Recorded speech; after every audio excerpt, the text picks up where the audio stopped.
El agua helada del río Bravo me golpeó como miles de puñales penetrando cada centímetro de mi piel, pero no era el frío lo que me aterrorizaba.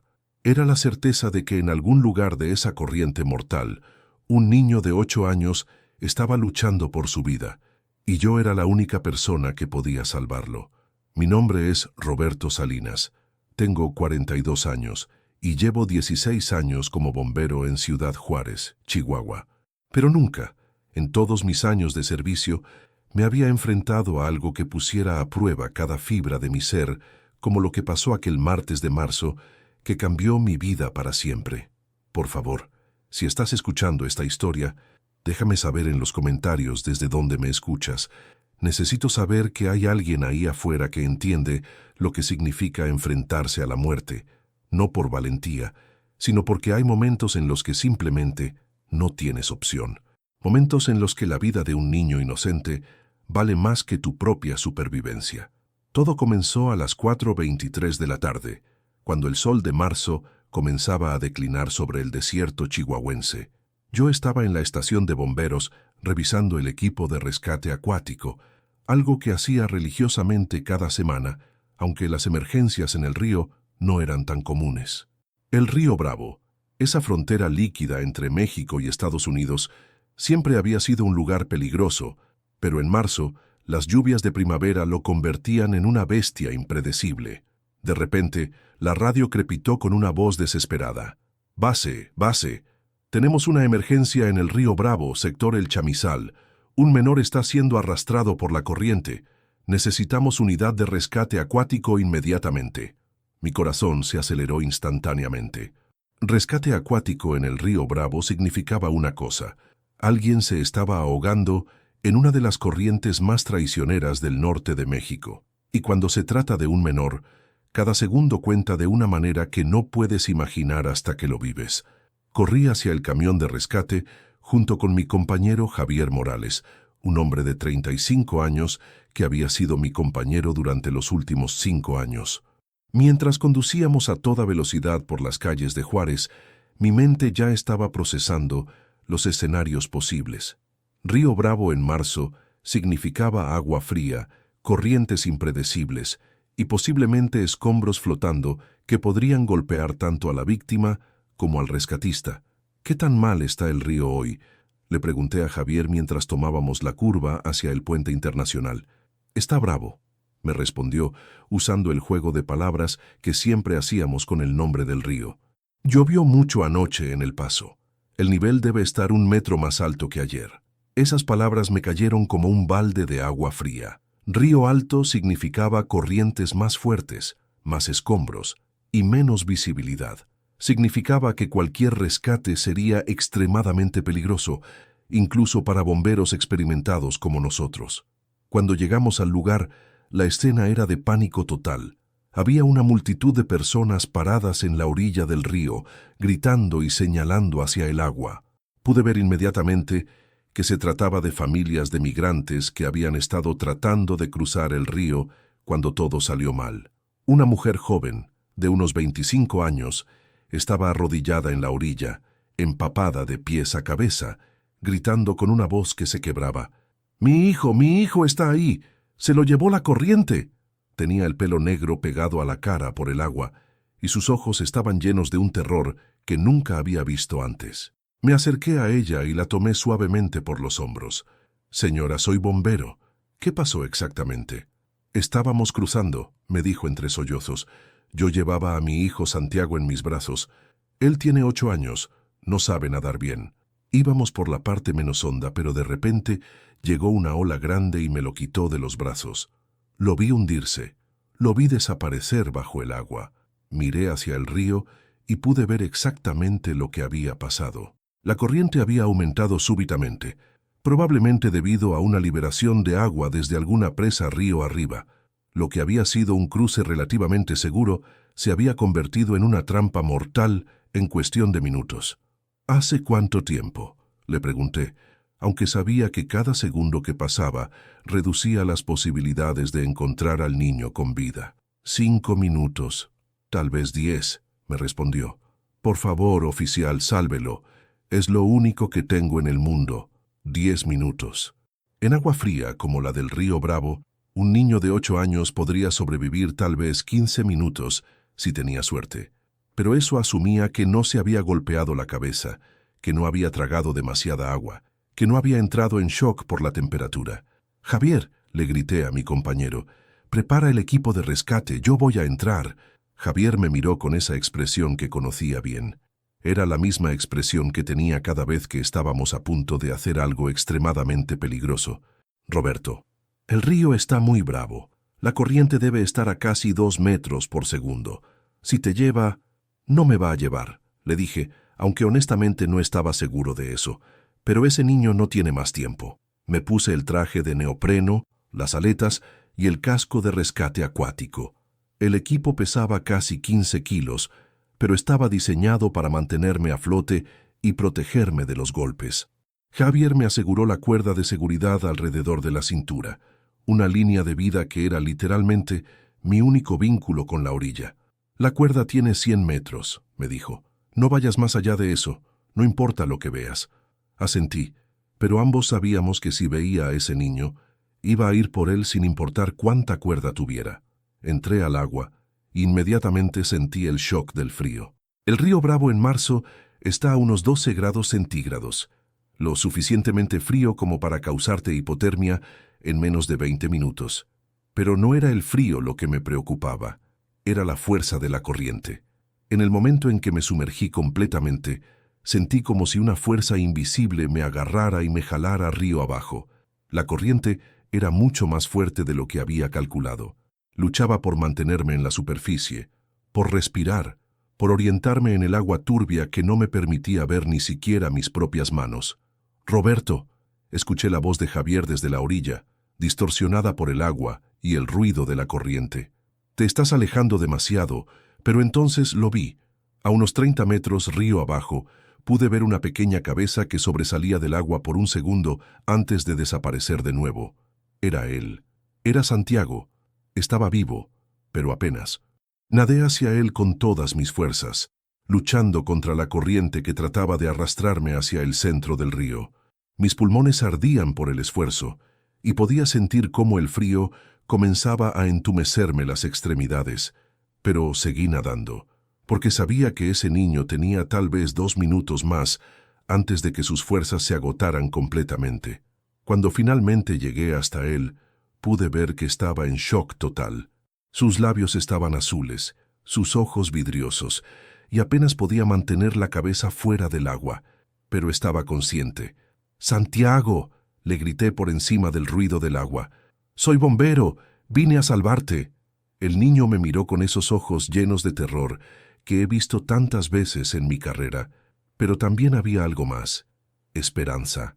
Una pequeña chispa de esperanza que me dijo que todavía tenía fuerzas para luchar. «¿Dónde está mi mamá?», me preguntó con voz temblorosa. «Tu mamá está en la orilla esperándote», le respondí mientras lo rodeaba con mi brazo. «Pero necesito que me ayudes, necesito que no te muevas mucho y que confíes en mí». Santiago asintió, y pude sentir cómo su pequeño cuerpo temblaba contra el mío. Estaba entrando en hipotermia, lo que significaba que teníamos muy poco tiempo antes de que perdiera la conciencia. Hice la señal a Javier para que comenzara a jalarme de regreso a la orilla, pero cuando la cuerda se tensó, me di cuenta de que había un problema. La corriente era tan fuerte que no podía nadar contra ella, incluso con la ayuda de la cuerda. Cada vez que Javier jalaba, la corriente me arrastraba más hacia el centro del río. «Roberto», escuché su voz desde la orilla, «no puedo jalarte. La corriente está demasiado fuerte». En ese momento, me di cuenta de que estaba en una situación que ningún bombero quiere enfrentar. Estaba atrapado en medio de una corriente mortal, con un niño hipotérmico en mis brazos, y sin manera de regresar a la orilla. Pero entonces recordé algo que mi instructor de rescate acuático me había enseñado años atrás. «No pelees contra el río. Deja que te lleve, pero úsalo a tu favor». «Santiago», le grité al niño, «vamos a flotar río abajo. No tengas miedo». En lugar de luchar contra la corriente, dejé que nos llevara, pero nadé en diagonal hacia la orilla. Era una técnica peligrosa, porque significaba que nos alejaríamos más del punto de rescate, pero era la única manera de escapar de la corriente principal. Mientras flotábamos río abajo, pude ver cómo la multitud en la orilla corría tratando de seguirnos. Podía ver a Javier corriendo con el equipo de rescate, tratando de encontrar un punto donde pudiera ayudarnos. Pero sobre todo, podía ver a la madre de Santiago corriendo desesperadamente por la orilla, gritando el nombre de su hijo. «¡Mamá!», gritó Santiago cuando la vio. «Ahí está mi mamá». «Sí, ahí está», le dije, «y vamos a llegar hasta ella». Pero mientras flotábamos, pude sentir cómo mis fuerzas se desvanecían rápidamente. El frío del agua había penetrado mi traje de neopreno y mis músculos comenzaban a entumecerse. Santiago estaba cada vez más débil, y me di cuenta de que si no llegábamos a la orilla pronto, ambos íbamos a morir. Entonces vi nuestra oportunidad. Había una curva en el río donde la corriente se dividía alrededor de una pequeña isla de arena. Si podía llegar hasta esa isla, podríamos descansar y esperar ayuda. Nadé con las últimas fuerzas que tenía hacia la isla. Cada brazada era una lucha contra el entumecimiento, contra el agotamiento, contra la desesperación. Pero sabía que no podía rendirme. Santiago confiaba en mí, su madre confiaba en mí, y yo no iba a fallarles. Cuando finalmente llegamos a la isla, me desplomé en la arena con Santiago en mis brazos. Ambos estábamos temblando incontrolablemente, pero estábamos vivos. «¿Estamos a salvo?», me preguntó Santiago. «Sí», le respondí, aunque sabía que todavía no estábamos completamente seguros. «Pero necesito que me ayudes a mantenerte caliente». Quité mi chaqueta y envolví a Santiago en ella. Su temperatura corporal era peligrosamente baja, y sabía que tenía que mantenerlo despierto hasta que llegara la ayuda. «¿Cómo te llamas?», le pregunté. «Santiago Morales», me respondió. «Tengo 8 años. Vengo de Honduras». «¿Y por qué viniste a México, Santiago?» «Porque mi mamá dice que aquí vamos a estar seguros, que aquí voy a poder ir a la escuela». Esas palabras me partieron el corazón. Aquí estaba un niño de 8 años que había arriesgado su vida para buscar una vida mejor, y ahora estaba atrapado en una isla de arena en medio del río Bravo, hipotérmico y asustado. «¿Tú tienes hijos?», me preguntó Santiago. «Sí, tengo una hija de 10 años», le respondí. «Se llama Sofía». «¿Ella vive aquí?». «Sí, vive aquí conmigo y con su mamá». Santiago se quedó pensativo por un momento. «Ojalá yo pudiera vivir aquí con mi mamá también». En ese momento, escuché el ruido de un helicóptero acercándose. Era la unidad de rescate aéreo que había sido llamada cuando se dieron cuenta de que estábamos atrapados en la isla. «Mira, Santiago», le grité por encima del ruido del helicóptero. «¡Vienen a rescatarnos!». El helicóptero se posicionó sobre la isla y pude ver cómo bajaban una camilla de rescate. Primero, subieron a Santiago, quien estaba demasiado débil para subir por sí mismo. Luego, me subieron a mí. Cuando llegamos a la orilla, una multitud de personas nos esperaba. Paramédicos, otros bomberos, reporteros y, por supuesto, la madre de Santiago. «¡Santiago!», gritó cuando vio a su hijo. «Mi amor, ¿estás bien?». Santiago corrió hacia su madre y la abrazó con una fuerza que parecía imposible para alguien que había estado tan débil momentos antes. Fue uno de esos momentos que te recuerdan por qué decidiste ser bombero. Pero yo sabía que la historia no terminaba ahí. Santiago y su madre eran migrantes indocumentados y existía la posibilidad de que fueran deportados. Habían arriesgado sus vidas para buscar una vida mejor y ahora enfrentaban la posibilidad de ser enviados de regreso a la misma situación de la que habían huido. Esa noche, mientras estaba en el hospital siendo tratado por hipotermia leve, no podía dejar de pensar en Santiago. ¿Qué pasaría con él? ¿Podría finalmente ir a la escuela como su madre había prometido? ¿O sería enviado de regreso a Honduras, donde había dejado una vida que obviamente no era segura? 2 días después, recibí una llamada de un oficial de migración. Me contó que Santiago y su madre habían sido puestos en un centro de detención mientras se procesaba su caso. La historia de nuestro rescate había salido en las noticias y había generado mucha atención mediática.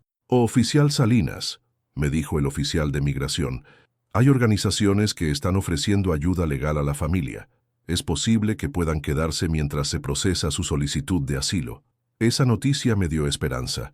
pero también me hizo pensar en algo más profundo, en todos los otros niños que habían tratado de cruzar el río y no habían tenido la suerte de ser rescatados, en todas las familias que habían perdido a sus hijos en las aguas del río Bravo, en todas las tragedias que pasan todos los días en la frontera y que nunca salen en las noticias.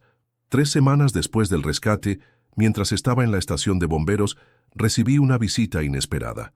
Era Santiago, acompañado por su madre y por una abogada de inmigración. «¡Oficial Roberto!», gritó Santiago cuando me vio. «Vine a verlo». Santiago se veía completamente diferente. Tenía ropa nueva, se veía saludable y había recuperado ese brillo en los ojos que tienen los niños cuando están felices. «¿Cómo has estado, Santiago?», le pregunté. «Bien. Estoy yendo a la escuela aquí en Juárez y mamá consiguió trabajo en una tienda». Su madre se acercó a mí y me tomó las manos. «Oficial, no tengo palabras para agradecerle lo que hizo por mi hijo. Usted arriesgó su vida para salvarlo. Cualquier bombero habría hecho lo mismo», le respondí, aunque sabía que no era completamente cierto. Lo que habíamos hecho ese día había sido extremadamente peligroso, incluso para los estándares de rescate acuático. «Tengo algo para usted», me dijo Santiago, sacando un dibujo de su mochila. Era un dibujo de un bombero saltando al agua para rescatar a un niño. En la parte de abajo había escrito, «Para el oficial Roberto, mi héroe». Ese dibujo me hizo llorar. No lágrimas de tristeza, sino lágrimas de algo que no puedo describir con palabras. Tal vez gratitud, tal vez la satisfacción de saber que había hecho la diferencia en la vida de alguien. «¿Puedo preguntarle algo, oficial?», me dijo Santiago. «Claro, dime. ¿Usted tuvo miedo cuando saltó al río?». Esa pregunta me hizo reflexionar. Por supuesto que había tenido miedo, había tenido terror, pero no era el tipo de miedo que te paraliza. Era el tipo de miedo que te hace más fuerte, que te hace más determinado. «Sí, Santiago, tuve mucho miedo». «Entonces, ¿por qué lo hizo?». «Porque a veces tienes que hacer cosas que te dan miedo para ayudar a las personas que amas». «¿Usted me amaba?». Esa pregunta me sorprendió. No había pensado en eso antes, pero mientras reflexionaba, me di cuenta de que sí, en cierto sentido, lo había amado. Había amado a ese niño desconocido lo suficiente como para arriesgar mi propia vida por él. «Sí, Santiago, te amé desde el momento en que supe que estabas en peligro». Santiago sonrió, y en ese momento supe que había valido la pena. Todos los riesgos, todo el miedo, toda la posibilidad de haber muerto en ese río, había valido la pena por esa sonrisa. 6 meses después del rescate, Santiago y su madre recibieron asilo temporal en México. Santiago se inscribió en una escuela local y comenzó a aprender a leer y escribir. Su madre encontró trabajo en una fábrica maquiladora y lentamente comenzaron a construir una nueva vida. Pero la historia no terminó ahí. El rescate de Santiago había generado tanta atención mediática que el gobierno decidió aumentar la presencia de bomberos en la zona del río Bravo. Se instalaron nuevas estaciones de rescate, se compraron equipos más modernos y se entrenó a más bomberos en técnicas de rescate acuático. «¿Sabes qué significa eso?», me dijo el capitán Hernández cuando me dio la noticia. «Significa que otros niños como Santiago van a tener una mejor oportunidad de sobrevivir». Esa noticia me llenó de orgullo.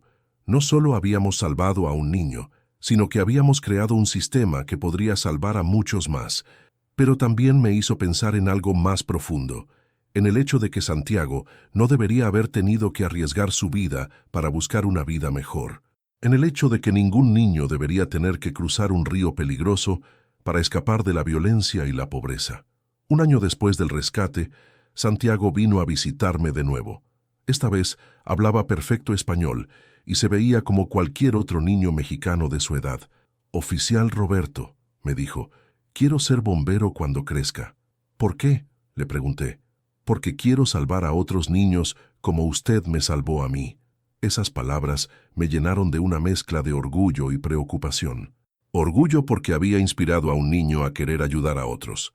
Preocupación porque sabía lo difícil que era este trabajo, lo mucho que costaba emocional y físicamente.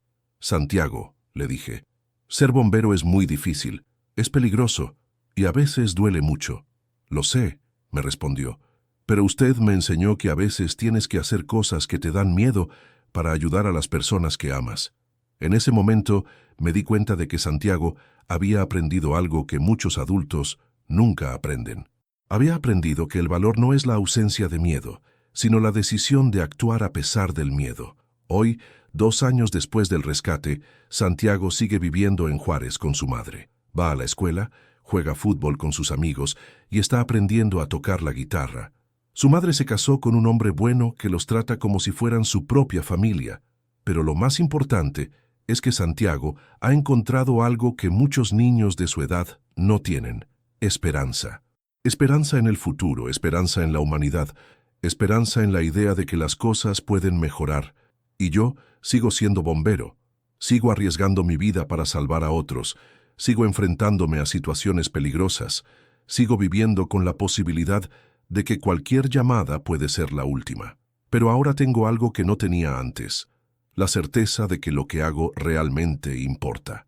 La certeza de que cada vida que salvo puede cambiar el mundo de maneras que ni siquiera puedo imaginar. Santiago me enseñó que ser bombero no se trata solo de rescatar a las personas del peligro físico, se trata de rescatar su esperanza, su fe en la humanidad, su creencia de que hay gente buena en el mundo dispuesta a ayudar a extraños.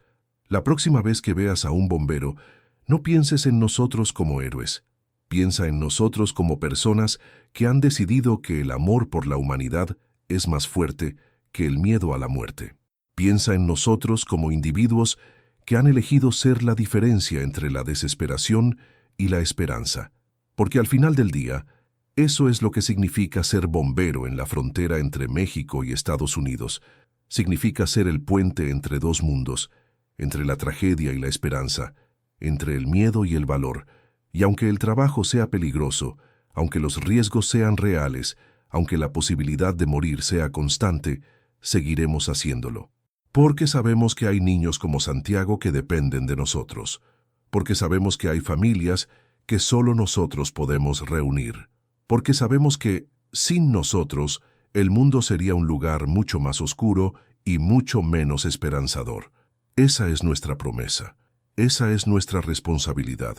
Y también es nuestro privilegio más grande.